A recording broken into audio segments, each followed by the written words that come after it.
ओम श्री गणेशाय नमः। ओम देवी ब्रह्मचारिण्यै नमः। दधानाकरपदमाभ्यामक्षमाला कमण्डलू देवी प्रसीदतु मयि ब्रह्मचारिण्यनुत्तमा। या देवी सर्वभूतेषु मां ब्रह्मचारिणी रूपेण संस्थिता। नमस्तस्यै नमस्तस्यै नमस्तस्यै नमो नमः। वन्दे वाञ्छितलाभाय चन्द्रार्धकृतशेखरां जपमालाकमण्डलुधरां ब्रह्मचारिणी शुभां। गौरवर्णा स्वाधिष्ठानस्थिता द्वितीयदुर्गात्रिनेत्रां धवलपरिधाना ब्रह्मरूपा पुष्पालङ्कारभूषितां परमवन्दना पल्लवाधरां कान्तकपोलापीन्पयोधरां कमनीयालावण्यं स्मेरमुखिनीं ननाभिनितम्बनीं।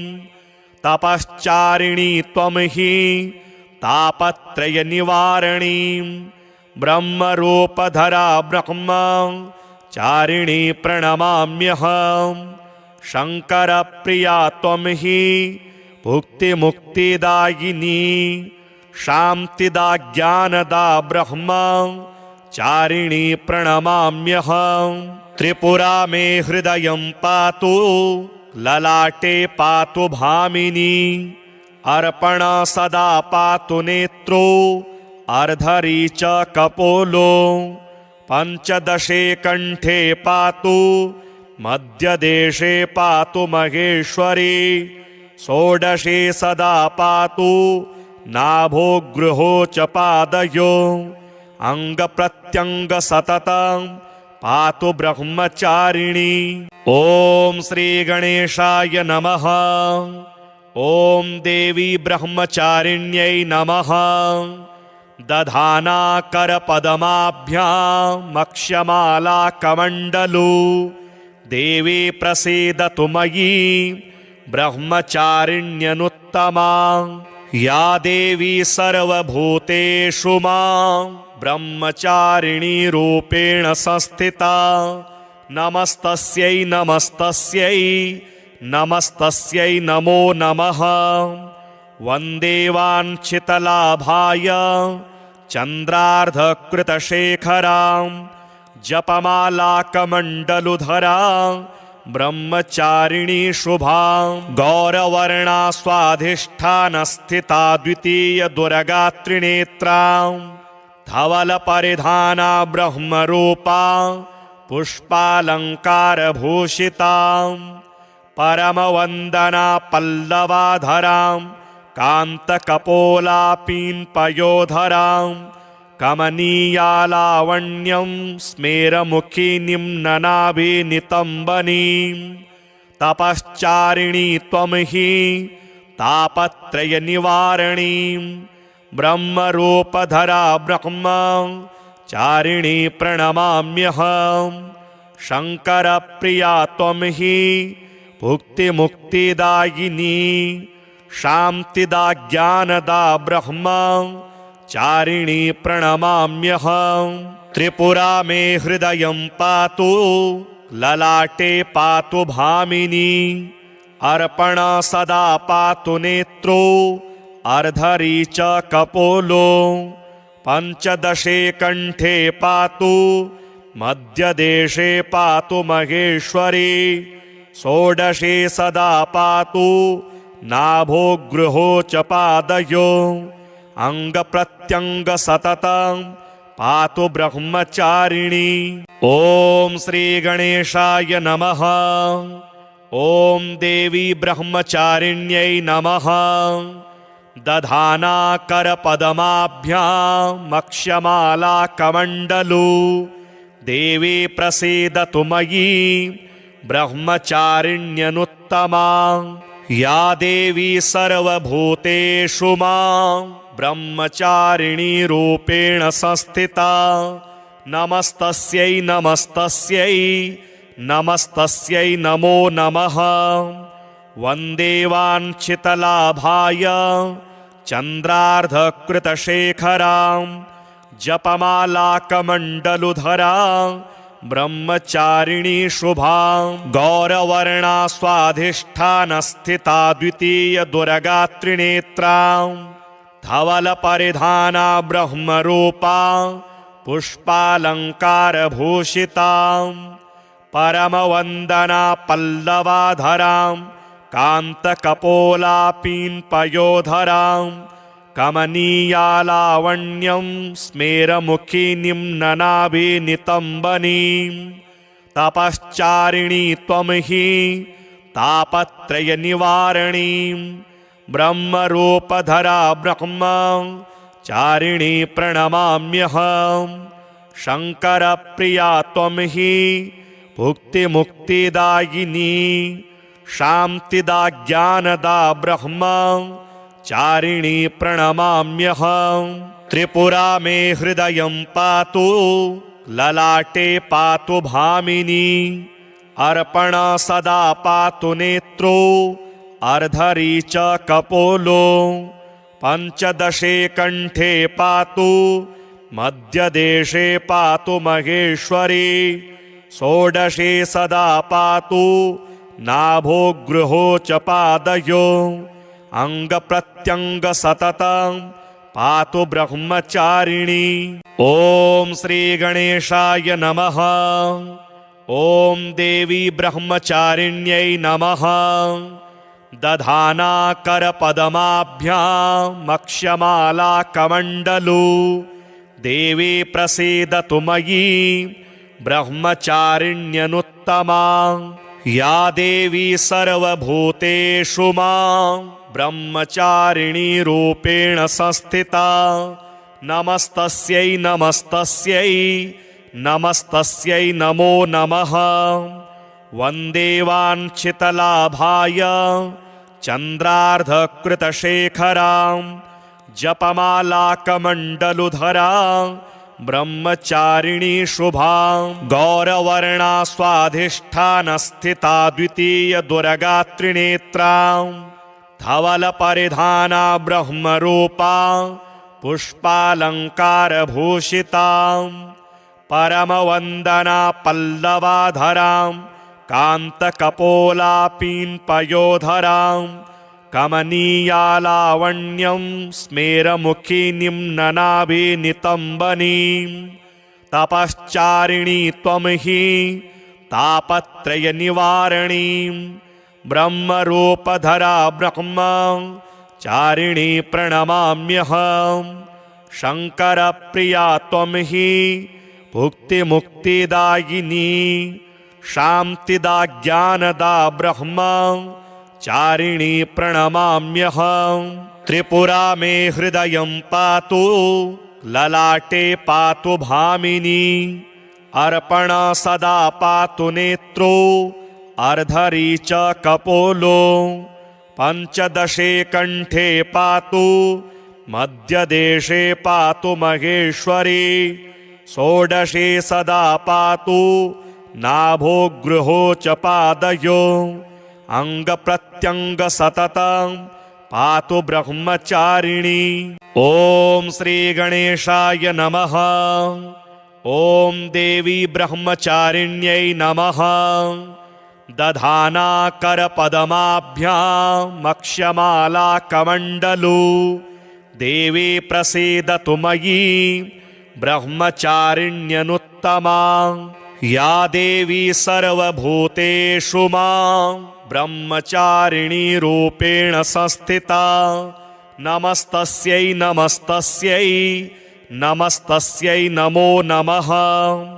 वन्दे वाञ्छितलाभाय चन्द्रार्धकृतशेखरां जपमालाकमण्डलुधरां ब्रह्मचारिणी शुभां गौरवर्णा स्वाधिष्ठानस्थिता द्वितीयदुर्गात्रिनेत्रां धवलपरिधाना ब्रह्मरूपा पुष्पालङ्कारभूषितां परमवन्दना पल्लवाधरां कान्तकपोलापीन्पयोधरां कमनीयालावण्यं स्मेरमुखी निम्ननाभिनितम्बनीं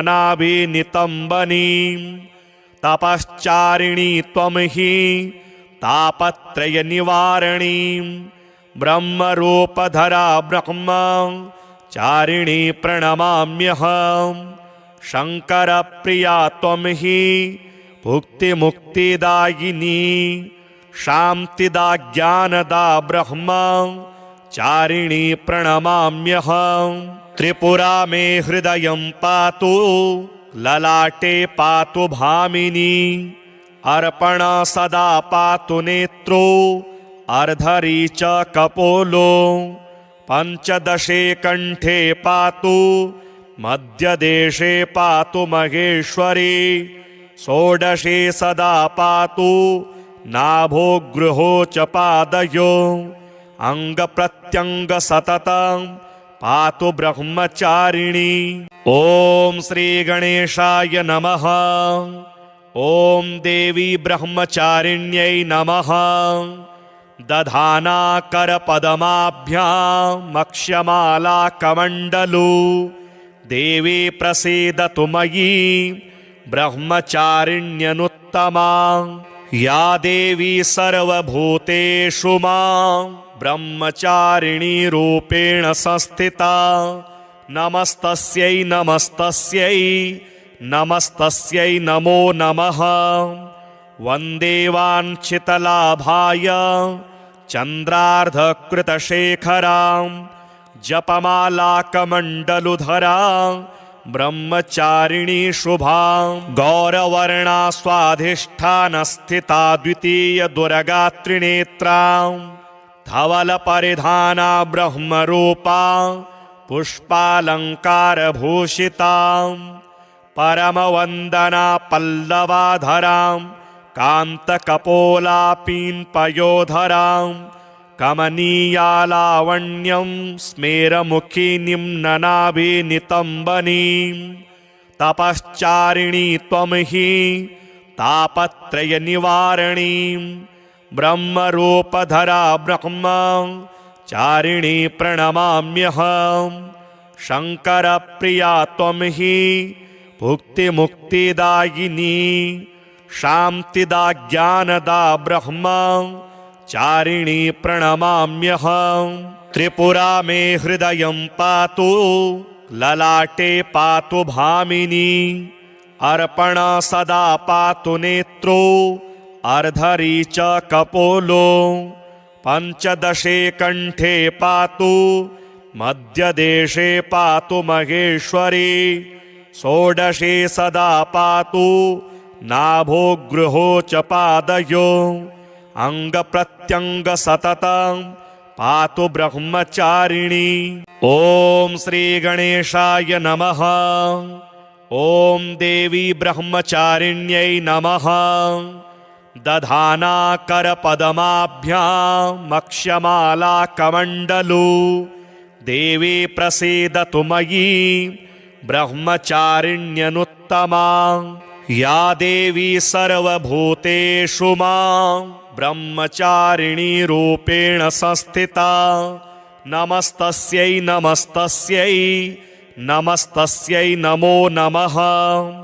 वन्दे वाञ्छितलाभाय चन्द्रार्धकृतशेखरां जपमालाकमण्डलुधरां ब्रह्मचारिणी शुभां गौरवर्णा स्वाधिष्ठानस्थिता द्वितीय दुर्गात्रिनेत्रां धवलपरिधाना ब्रह्मरूपा पुष्पालङ्कारभूषितां परमवन्दना पल्लवाधरां कान्तकपोलापीन्पयोधरां कमनीयालावण्यं स्मेरमुखी निम्ननाभिनितम्बनीं तपश्चारिणी त्वं हि तापत्रयनिवारणीं ब्रह्मरूपधरा ब्रह्मचारिणी प्रणमाम्यहं शङ्करप्रिया त्वं हि भुक्तिमुक्तिदायिनी शान्तिदा ज्ञानदा ब्रह्मचारिणी प्रणमाम्यहं त्रिपुरा मे हृदयं पातु ललाटे पातु भामिनी अर्पण सदा पातु नेत्रो अर्धरी च कपोलो पंचदशे कंठे पातु मध्यदेशे पातु महेश्वरी षोडशे सदा पातु नाभो गृहो च पादयो अंग प्रत्यंग सततं पातु ब्रह्मचारिणी। ओम श्री गणेशाय नमः। ओम देवी ब्रह्मचारिण्यै नमः।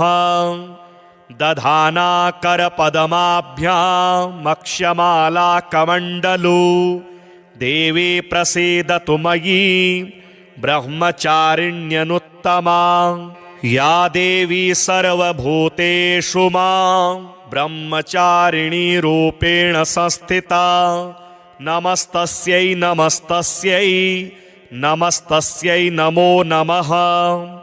वन्दे वाञ्छितलाभाय चन्द्रार्धकृतशेखरां जपमालाकमण्डलुधरां ब्रह्मचारिणी शुभां।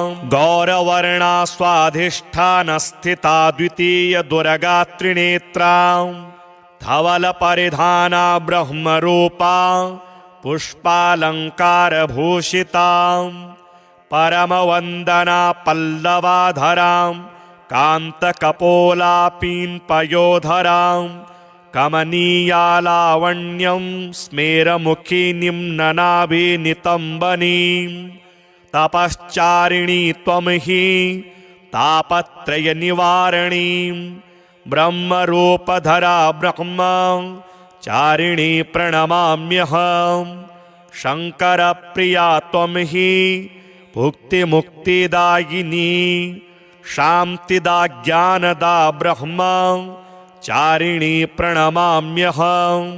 त्रिपुरा मे हृदयं पातु ललाटे पातु भामिनी अर्पण सदा पातु नेत्रो अर्धरी च कपोलो पंचदशे कंठे पातु मध्यदेशे पातु महेश्वरी षोडशे सदा पातु नाभो गृहो च पादयो अंग प्रत्यंग सततं पातु ब्रह्मचारिणी।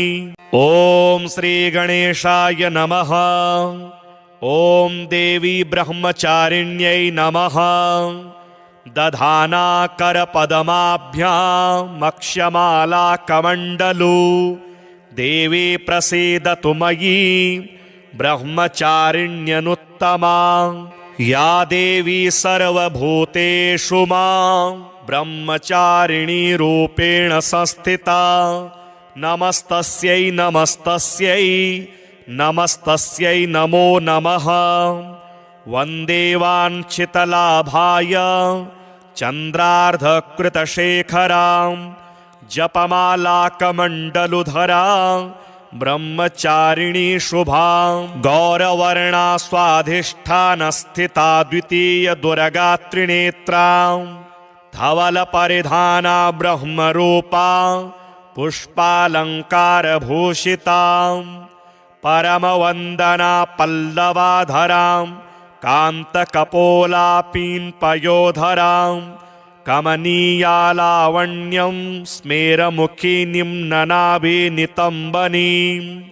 तपश्चारिणी त्वं हि तापत्रयनिवारणीं ब्रह्मरूपधरा ब्रह्मचारिणी प्रणमाम्यहम्। शङ्करप्रिया त्वं हि भुक्तिमुक्तिदायिनी शान्तिदा ज्ञानदा ब्रह्मचारिणी प्रणमाम्यहम्। त्रिपुरा मे हृदयं पातु ललाटे पातु भामिनी अर्पण सदा पातु नेत्रो अर्धरी च कपोलो पंचदशे कंठे पातु मध्यदेशे पातु महेश्वरी षोडशे सदा पातु नाभो गृहो च पादयो अंग प्रत्यंग सततं पातु ब्रह्मचारिणी। ओम श्री गणेशाय नमः। ॐ देवी ब्रह्मचारिण्यै नमः।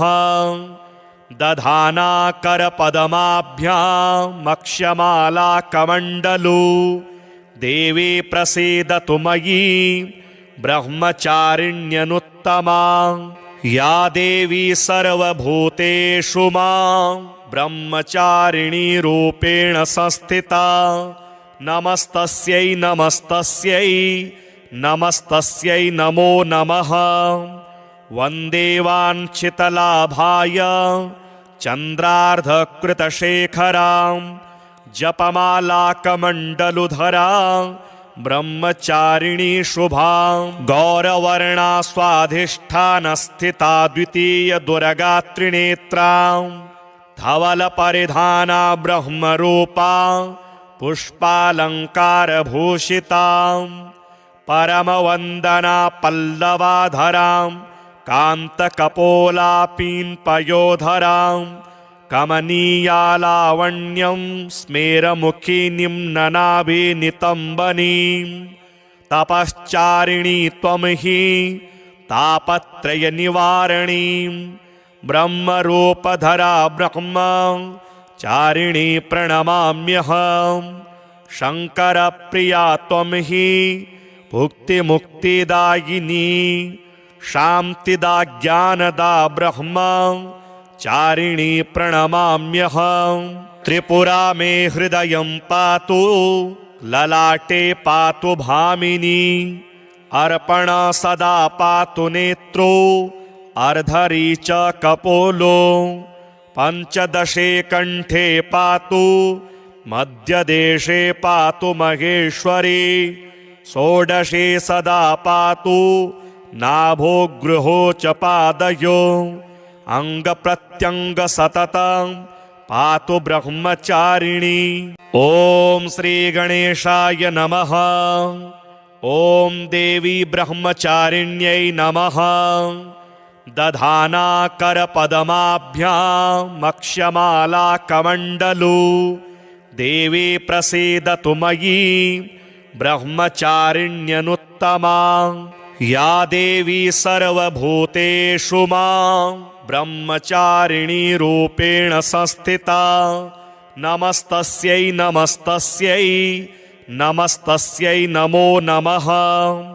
वन्दे वाञ्छितलाभाय चन्द्रार्धकृतशेखरां जपमालाकमण्डलुधरां ब्रह्मचारिणी शुभां। गौरवर्णा स्वाधिष्ठानस्थिता द्वितीयदुर्गात्रिनेत्रां धवलपरिधाना ब्रह्मरूपा पुष्पालङ्कारभूषितां।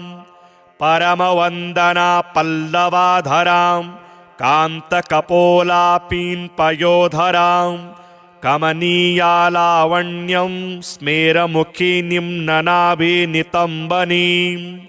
तपश्चारिणी त्वं हि तापत्रयनिवारणीं ब्रह्मरूपधरा ब्रह्मचारिणी प्रणमाम्यहं।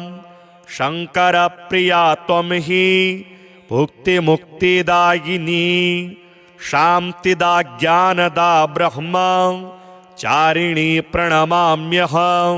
त्रिपुरा मे हृदयं पातु ललाटे पातु भामिनी। अर्पणा सदा पातु नेत्रो अर्धरी च कपोलो। पञ्चदशे कण्ठे पातु मध्यदेशे पातु महेश्वरी। षोडशे सदा पातु नाभो गृहो च पादयो। अङ्गप्रत्यङ्ग सततं पातु ब्रह्मचारिणी।